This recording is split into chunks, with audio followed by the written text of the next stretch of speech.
નમસ્કાર વિદ્યાર્થી મિત્રો, નીલકંઠ વિદ્યાપીઠ શાળા પરિવાર વતી હું સંજય સિસરવણી આજના વિડિયો લેક્ચરમાં આપનું હાર્દિક સ્વાગત કરું છું.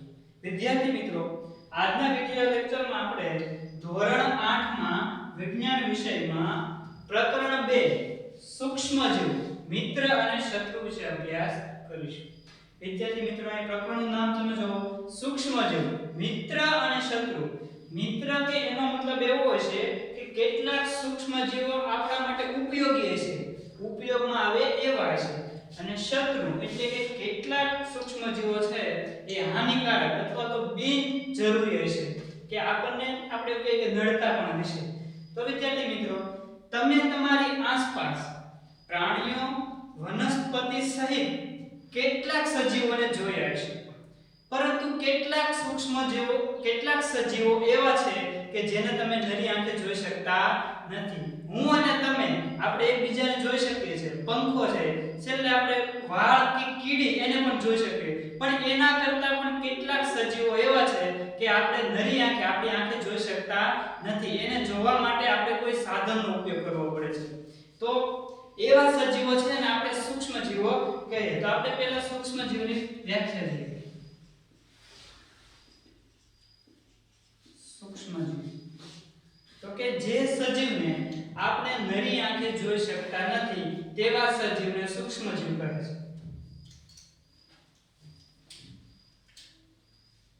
જે સજીવને આપણે નરી આંખે જોઈ શકતા નથી એવા સજીવને સૂક્ષ્મજીવ કહે છે.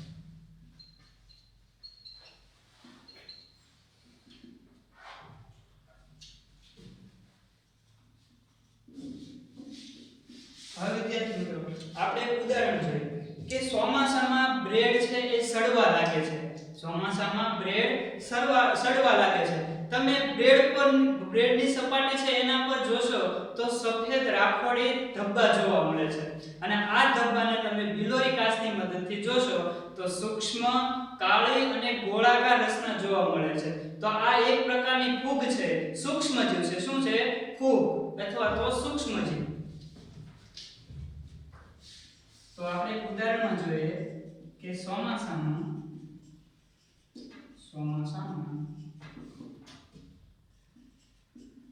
ભેજવાળી બ્રેડ સડવા લાગે છે. હવે આપણે એની સપાટી પર જોઈએ. એની સપાટી પર તો સફેદ રાખોડી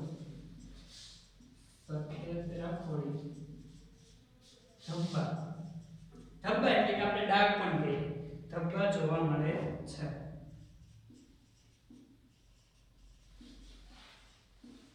હવે આ રચનાને આપણે સ્પષ્ટ જોવા માટે એક સાધનનો ઉપયોગ કરવાનો છે. કયો છે? બિલોરી કાચ. તો કે બ્રેડને બિલોરી કાચની મદદથી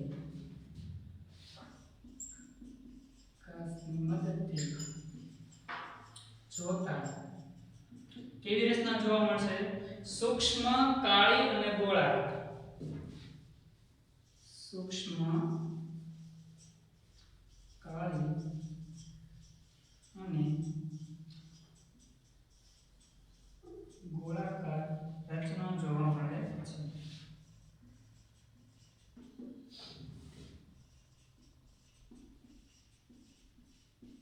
એ શું છે? તો કે એક પ્રકારની ફૂગ છે, અથવા તો આપણે એને સૂક્ષ્મજીવ પણ કહેવાય કે ફૂગ છે. હવે વિદ્યાર્થી મિત્રો, આપણે પ્રવૃત્તિ નંબર 1 અને પ્રવૃત્તિ નંબર 2 કે જેની મદદથી આપણે સૂક્ષ્મજીવો જોઈ શકીએ. તો પ્રવૃત્તિ નંબર 1 છે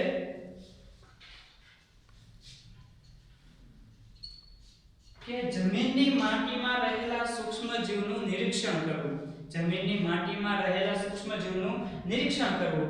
અને બીજી પ્રવૃત્તિ પણ એ જ આધારે છે કે તળાવમાં પાણીમાં રહેલા સૂક્ષ્મજીવનું નિરીક્ષણ કરવું. શું કરવું? એક તો જમીનની માટીમાં રહેલા સૂક્ષ્મજીવનું નિરીક્ષણ કરવાનું છે અને પ્રવૃત્તિ નંબર 2 છે એમાં શું જોવાનું છે કે તળાવનું પાણી છે એમાં રહેલા સૂક્ષ્મજીવનું નિરીક્ષણ કરવું. જમીનની માટીમાં રહેલા સૂક્ષ્મજીવોનું નિરીક્ષણ એટલે કે અવલોકન કરવું. હવે આપણે વાત કરીએ સાધન સામગ્રી.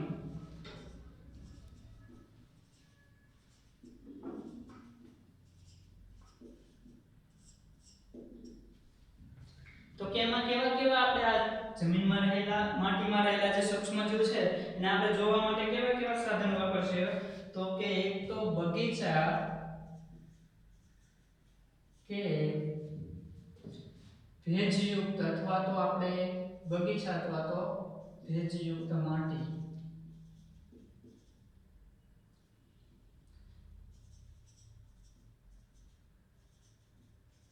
ત્યારબાદ બીકર પાણી, સ્લાઇડ, ડ્રોપર, કવર સ્લીપ.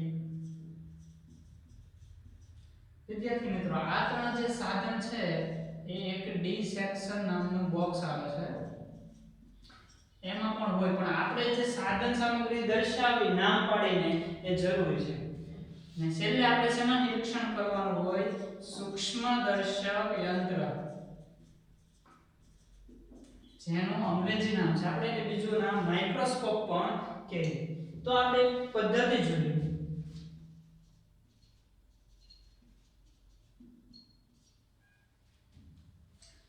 તો કે મેદાન અથવા બગીચા ભેજયુક્ત માટી એટલે કે આપણે મેદાનમાંથી પણ લાવીએ અને બગીચામાંથી પણ લાવીએ. તો બગીચા અથવા મેદાનમાંથી ભીની માટી લાવો. બગીચામાંથી ભીની માટી લાવો. હવે એને શું કરવાનું છે? તો કે એ ભીની માટી છે તો કે માટીને બીકરમાં મૂકી શું કરવાનું છે? થોડું પાણી નાખવાનું છે. થોડું પાણી રેડવું. ત્યારબાદ શું કરવાનું છે કે હવે જે પાણી છે એને હલાવવાનું. શું કરવાનું છે? આજે આપણે માટી નાખ્યું છે એટલે કે હું સૌનિશ્ચિત એટલે કે સરખે સરખું ભળી જાય એટલા માટે પાણીને હલાવવું. ક્યાં સુધી? કે જ્યાં સુધી માટી છે એ બીકરના તળિયે ન બેસે, માટીના કણો છે એ બીકરના તળિયે ન બેસી જાય ત્યાં સુધી છે એને સ્થિર થવા દેવાનું છે. પાણીને હલાવીને સ્થિર થાય ત્યાં સુધી અથવા તો માટીના કણો બીકરના તળિયે બેસી જાય ત્યાં સુધી રહેવા દો.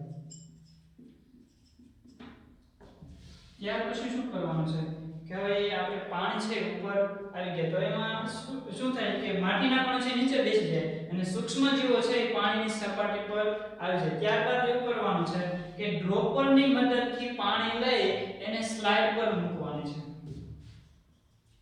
ત્યારબાદ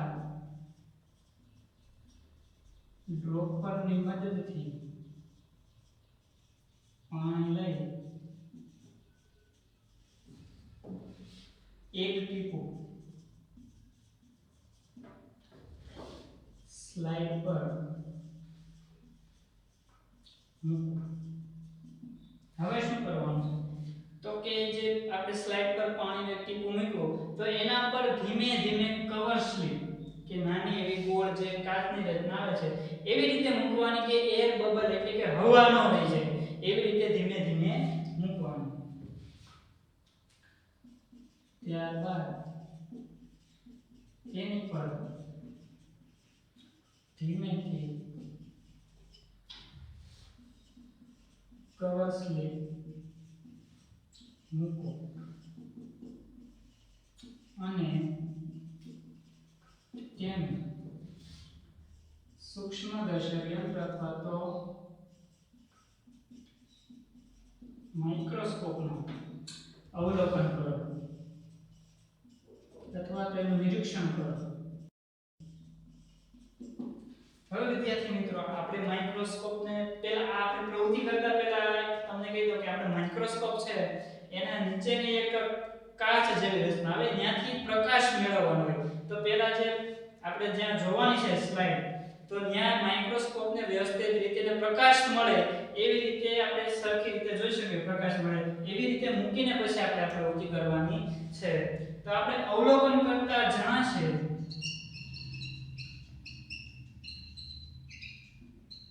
તો શું જોવા મળશે તો કે માઇક્રોસ્કોપ છે સૂક્ષ્મદર્શક યંત્ર એમાં તમને સૂક્ષ્મ જીવો હરતા ફરતા એટલે કે આ આંટા મારતા હોય એવી રીતે તમને જોવા મળશે. તો કે સૂક્ષ્મદર્શક યંત્રમાં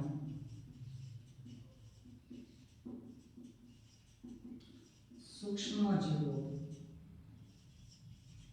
જોવા મળે છે. તેનો મતલબ શું આવે એનો નિર્ણય શું આવે આપણે શું કીધું કે જમીનની માટીમાં રહેલા સૂક્ષ્મ જીવનું નિરીક્ષણ એટલે કે એના માટે એટલે આપણે ક્યાં બગીચા અથવા તો મેદાનની જે માટી હતી એમાંથી આપણે એની આપણે પ્રવૃત્તિ માટે આપણે સૂક્ષ્મદર્શક યંત્રમાં અવલોકન કર્યું તો એનો નિર્ણય એવો આવે કે માટી જે બગીચા અથવા મેદાનની માટી અથવા તો આપણે માટી ખાલી લખીએ તો પણ આવે સૂક્ષ્મ જીવો રહેલા છે.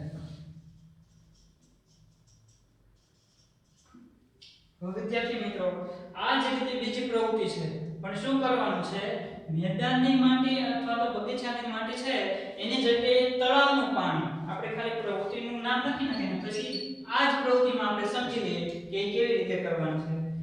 તો પ્રવૃત્તિ 2 તળાવના પાણીમાં રહેલા સૂક્ષ્મ જીવોનું નિરીક્ષણ કરો.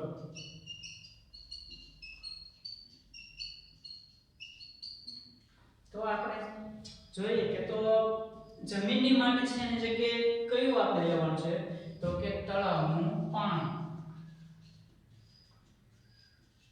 તળાવના પાણીમાં સૂક્ષ્મ જીવનું નિરીક્ષણ કરવું. હવે આપણે સાધન સામગ્રીમાં થોડો ફેરફાર કરી નાખીએ કે જે બગીચા અથવા તો ભેજયુક્ત માટી છે એની જગ્યાએ આપણે તળાવનું પાણી મૂકી દેવી અને આ સાદું પાણી છે આપણે માટીને ઓગાળવા માટે એ કાઢી નાખીએ. તો તળાવનું પાણી, ત્યારબાદ beaker, slide, dropper, cover slip અને સૂક્ષ્મદર્શક યંત્ર એટલા આપણે સાધનનો ઉપયોગ કરવાનો છે. તો શું કરવાનું છે તો કે તળાવનું પાણી છે એને બીકરમાં લેવાનું છે. શેમાં લેવાનું છે બીકરમાં લેવાનું છે. તળાવનું પાણી છે એને શેમાં લેવાનું છે તો કે બીકરમાં. પછી શું કરવાનું છે તો પાણી તૈયાર થઈ ગયું છે તો આપણે ડ્રોપરની મદદથી પહેલા શેમાં લેશું 1 નંબર બીકરમાં પછી ડ્રોપરની મદદથી સ્લાઇડ પર એક ટીપું મૂકવાનું છે જેવી રીતે આપણે આમાં મૂક્યું હતું બરોબર. અને પછી શું કરવાનું છે સ્લાઇડ પર ટીપું મૂકીને કવર સ્લિપ છે એ ઢાંકી દેવાની છે. 3 નંબર આ 4 નંબર આ.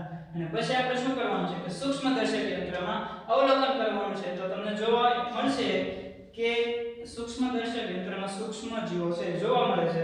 તેનો નિર્ણય શું આવશે તો કે બગીચાના મેદાનમાં એની જે માટી હતી એમાં સૂક્ષ્મ જીવો જોવા મળતા હતા અને હવે આપણે કોની કરી હતી કે તળાવના પાણી. તો નિર્ણયમાં શું લખશો કે તળાવના પાણી સૂક્ષ્મ જીવો છે એ રહેલા છે.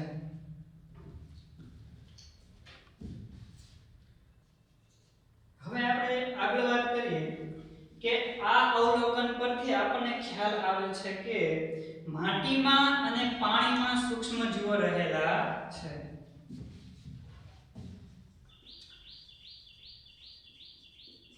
આ અવલોકન પરથી ખ્યાલ આવે છે કે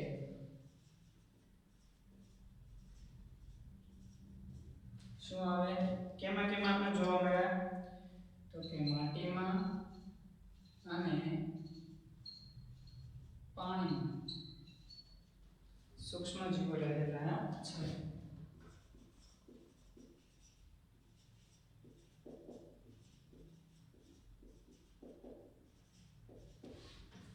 હવે દરેક સૂક્ષ્મ જીવને એની કક્ષામાં મૂકી શકાતા નથી, પરંતુ દરેક સૂક્ષ્મ જીવોને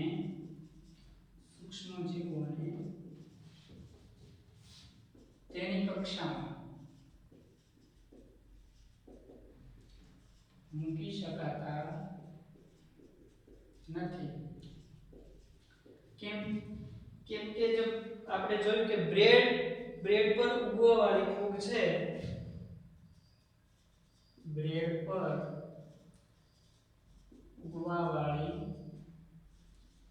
ફૂગ એને આપણે શેનાથી જોયું હતું, કયા સાધનથી, તો કે બિલોરી કાચની મદદથી. બિલોરી કાચની મદદથી જોઈ શકાય છે. પરંતુ બીજા અન્ય જે સૂક્ષ્મ જીવો છે, એને જોવા માટે માઇક્રોસ્કોપ સૂક્ષ્મદર્શક યંત્ર વડે જોઈ શકાય છે. પરંતુ અન્ય સૂક્ષ્મ જીવોને જોવા માટે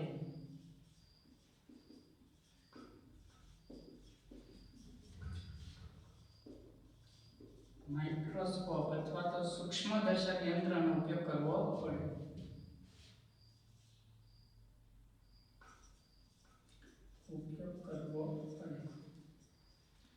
હવે આ જ કારણ છે કે જેને આપણે સૂક્ષ્મ જીવો કહીએ છીએ. હવે વિદ્યાર્થી મિત્રો, આપણે વાત કરીએ કે સૂક્ષ્મ જીવો છે એના મુખ્યત્વે 4 પ્રકારમાં વર્ગીકૃત કરવામાં આવે છે. સૂક્ષ્મ જીવો છે એને કેટલા પ્રકારમાં વર્ગીકૃત કરવામાં આવે? 4 પ્રકારમાં. સૂક્ષ્મ જીવોને મુખ્ય 4 ભાગમાં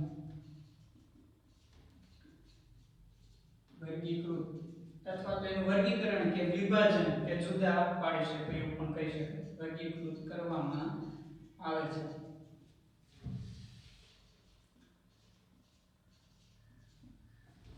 એમાં પહેલા જોઈએ બેક્ટેરિયા.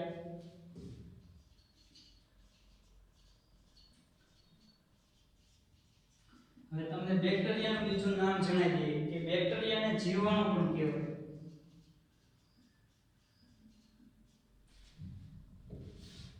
ત્યારબાદ જોઈએ લીલ,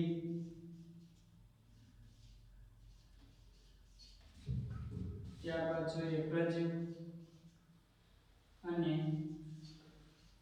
ફૂગ. સૂક્ષ્મ જીવો છે એને કેટલા વર્ગમાં વર્ગીકૃત કરી શકીએ? તો કે મુખ્ય 4 વર્ગમાં. કયા કયા? તો કે બેક્ટેરિયા, એનું બીજું નામ છે જીવાણુ, ત્યારબાદ જોઈએ લીલ, ત્રીજું જોઈએ પ્રજીવ અને ચોથી જે સૂક્ષ્મ જીવનું વર્ગીકરણ છે એ ફૂગ. હવે આપણે જોઈએ વાયરસની વાત કરીએ. વાયરસ પણ સૂક્ષ્મ જીવ છે, એને પણ આપણે નરી આંખે જોઈ શકતા નથી. તો જે વાયરસ છે એને સૂક્ષ્મ જીવના જે મુખ્ય 4 વર્ગીકૃત કરવામાં આવેલી છે કક્ષા, એમાં એનો કેમ સમાવેશ કરવામાં ન આવે? એનું કારણ શું છે? કારણ કે એ વાયરસ છે આ જે અન્ય સૂક્ષ્મ જીવો એટલે કે આ સૂક્ષ્મ જીવો છે એની કરતા ભિન્ન એટલે કે અલગ છે. તો આપણે વાયરસની વાત કરીએ.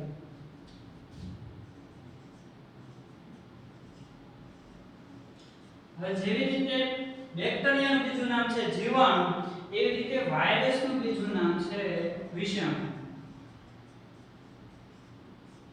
દાખલા તરીકે તમને કોઈ એવો પ્રશ્ન પૂછે કે બેક્ટેરિયાથી થતા કોઈ 4 રોગના નામ આપો. એની જગ્યાએ એવું લખ્યું હોય કે જીવાણુથી થતા કોઈ 4 રોગના નામ આપો. એવી જ રીતે વાયરસ છે તો વાયરસની જગ્યાએ વિષાણુ લખ્યું હોય તો આપણે શું વિષાણુ લખ્યું તો શું સમજવાનું તો કે વાયરસ. આ વ યાદ રાખો એટલે કે તમને યાદ રહી જાય વાયરસ એટલે કે વિષાણુ અને બેક્ટેરિયા એટલે કે જીવાણુ. તો વાયરસની વાત કરીએ તો કે વાયરસ પણ સૂક્ષ્મદર્શી છે. કેવું છે? સૂક્ષ્મદર્શી. કે આપણે એને નરી આંખે જોઈ શકતા નથી. એને જોવા માટે સૂક્ષ્મદર્શક યંત્ર. હવે વિદ્યાર્થી મિત્રો આપણે આ બેક્ટેરિયા, લીલ, પ્રજીવ, ફૂગને જોવા માટે સૂક્ષ્મદર્શક યંત્રનો ઉપયોગ કરીએ, પરંતુ વાયરસ છે એ એના કરતાં પણ સૂક્ષ્મ, અતિ સૂક્ષ્મ છે. એટલે એને છે આપણે સાદા સૂક્ષ્મદર્શક યંત્રની મદદથી જોઈએ એમાં આપણને જોવા મળે નહીં. એને જોવા માટે વિજાણુ અથવા તો ઇલેક્ટ્રોન માઇક્રોસ્કોપ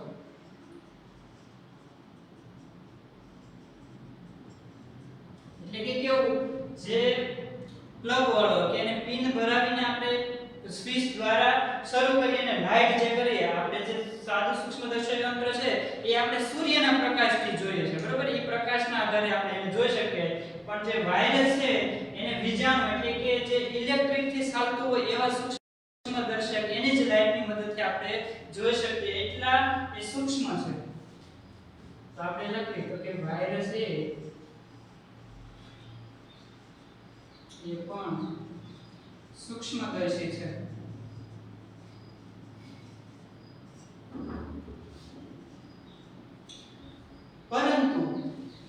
પરંતુ તે અન્ય સૂક્ષ્મજીવો કરતા કેવા છે? ભિન્ન એટલે કે અલગ છે. પરંતુ એ અન્ય સૂક્ષ્મજીવો કરતા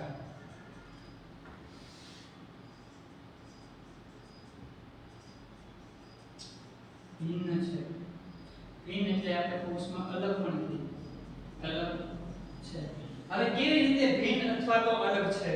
તો કે વાયરસ છે એ માત્ર યજમાન, આપણે યજમાનની આગળ તોરણમાં પણ ભણી ગયા, યજમાન અને પરોપજીવીના ઉદાહરણ જોઈએ. તો કે વાયરસ છે એ માત્ર યજમાન કોષમાં જ સજીવ થાય છે. કેવો થાય છે? જ્યારે વાયરસ છે એ માત્ર યજમાન કોષમાં જ જીવંત થાય છે. આપણે લખીએ કે વાયરસ એ માત્ર યજમાન કોષમાં, એવું પણ કહે કે વિભાજન પામે.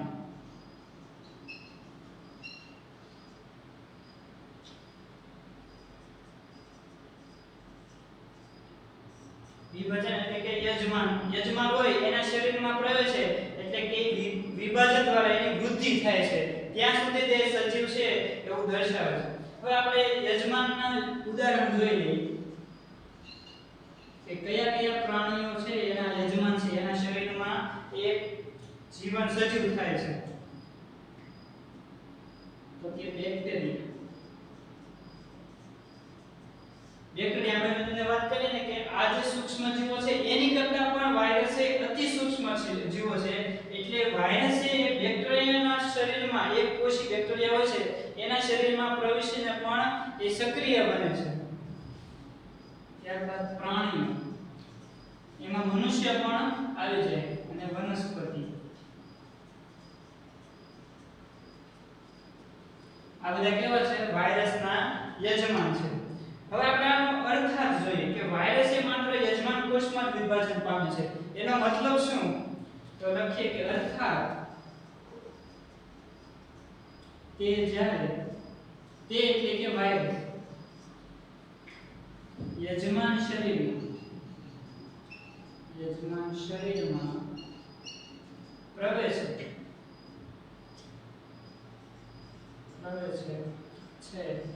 ત્યારે જ તે એટલે કે ત્યારે જ વાયરસ છે એ સક્રિય અથવા તો સક્રિય બને છે. અન્યથા અન્યથા એટલે કે નકાર. જો યજમાન શરીરમાં ન હોય તો એ કેવો હોય? નિષ્ક્રિય, નિર્જીવ હોય છે. અન્યથા તે નિષ્ક્રિય અથવા તો નિર્જીવ હોય છે. શું હોય વાયરસ? કે જ્યારે યજમાન શરીરમાં પ્રવેશે ત્યારે જ માત્ર તે સક્રિય એટલે કે સજીવ થાય છે. જો યજમાન શરીરની બહાર હોય તો એ નિર્જીવ હોય છે. કેવું હોય છે? નિર્જીવ. હવે એના લીધે વાયરસ છે એ યજમાનમાં હોય ત્યારે સજીવ હોય અને યજમાન શરીર કોષની બહાર હોય તો એ નિર્જીવ હોય. એટલા માટે વાયરસને સજીવ અને નિર્જીવની કડીરૂપ જોડી માનવામાં આવે છે. એક પ્રકારની કડી. દાખલા તરીકે યજમાન શરીરમાં છે તો સજીવ છે અને જો યજમાન શરીરની બહાર છે તો નિર્જીવ છે. તો એક કડીરૂપ હોય, કા સજીવ હોય કા નિર્જીવ હોય, એટલે કે કડીરૂપ માનવામાં આવે છે. એટલે શું માનવામાં આવે છે? કે વાયરસને સજીવ અને નિર્જીવની કડીરૂપ જોડ માનવામાં આવે છે.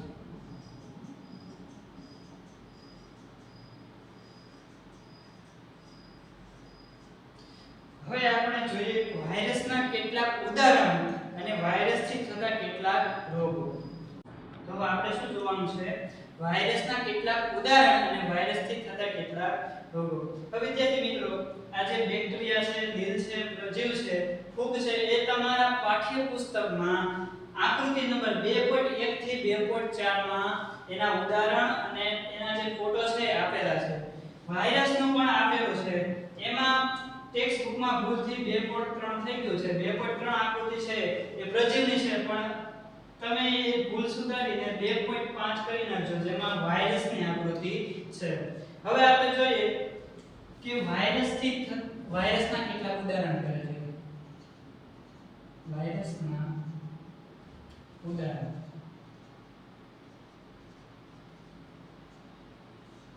અથવા તો વાયરસના નામ આપણે જોઈએ તો કે રિહિનોવાયરસ,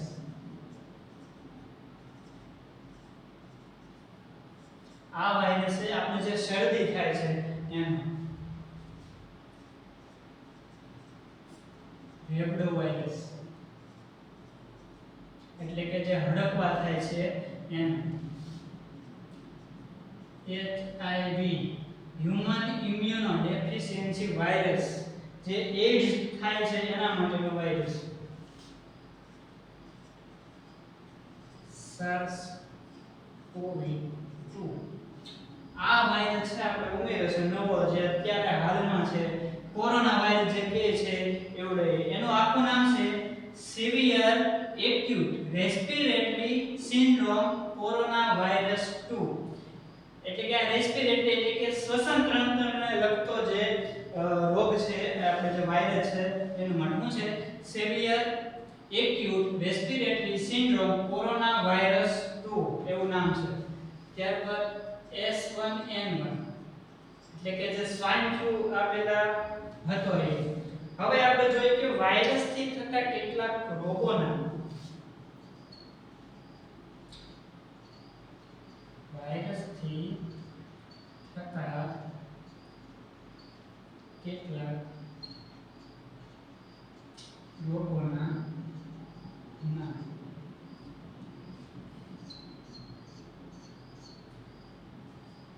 તો આપણે પહેલા જોઈએ કે રિહિનોવાયરસ છે શરદી, ઉધરસ, ઇન્ફ્લુએન્ઝા.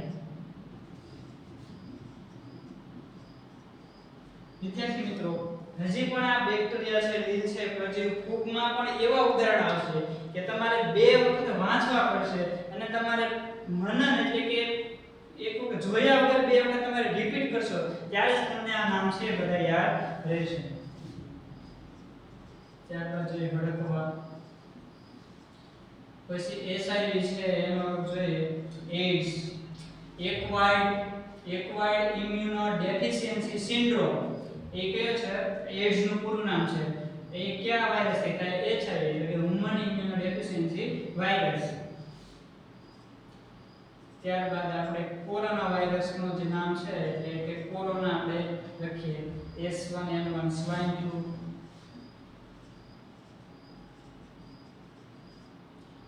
પછી વિશિષ્ટ રોગોમાં લખીએ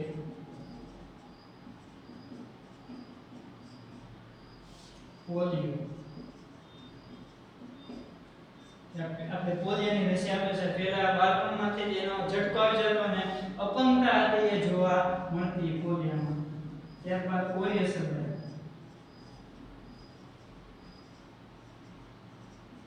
આ બધા કોનાથી થતા રોગો છે? વાયરસથી થતા રોગો છે. હવે ત્યારથી મિત્રો આ જે વાયરસ છે એના નામ છે એક આંતરરાષ્ટ્રીય સંસ્થા છે ICTV. કોઈ પણ વાયરસનું નામ આપતી સંસ્થા આપણે થોડુંક જોઈ લઈએ. કોઈ પણ વાયરસનું નામ આપતી સંસ્થા કઈ છે? ICTV. તો એનું પૂરું નામ છે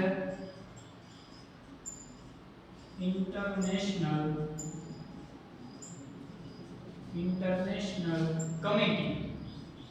કમિટી એટલે કે સંસ્થા ઓન ટી એટલે કે ટેક્સોનોલોજી વી એટલે કે વાયરસ. આ એક આંતરરાષ્ટ્રીય જે સંસ્થા છે એ કોઈ પણ રોગ આવે વાયરસથી થતો તે વાયરસનું નામ આપે છે. હવે વિદ્યાર્થી મિત્રો આના નામ કોણ છે એ ફૂલ ફોર્મ એના જરૂરી છે. HIV આપણે ગુજરાતીમાં લખશું AIDS. આ AIDS નો વાયરસ છે. એમાં શું લખશું? Human immunodeficiency virus. એ વાયરસનું નામ છે શેનું લખ્યું છે? વાયરસ. અને આમાં જો એકવાર ઇમ્યુનો ડેફિશિયન્સી સિન્ડ્રોમ. હવે આપણે કોરોના વાયરસ છે અથવા તો COVID-19 આપણે એવું પણ કહીએ છીએ. એનું આપણે પૂરું નામ પણ જોઈ લઈએ. SARS તો કે severe acute respiratory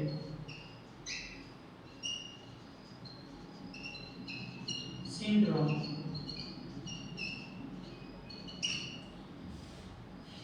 corona virus 2. આ એનું ફૂલ ફોર્મ છે SARS-CoV-2. અહીંયા રીતે છે COVID-2 કોરોના વાયરસ 2.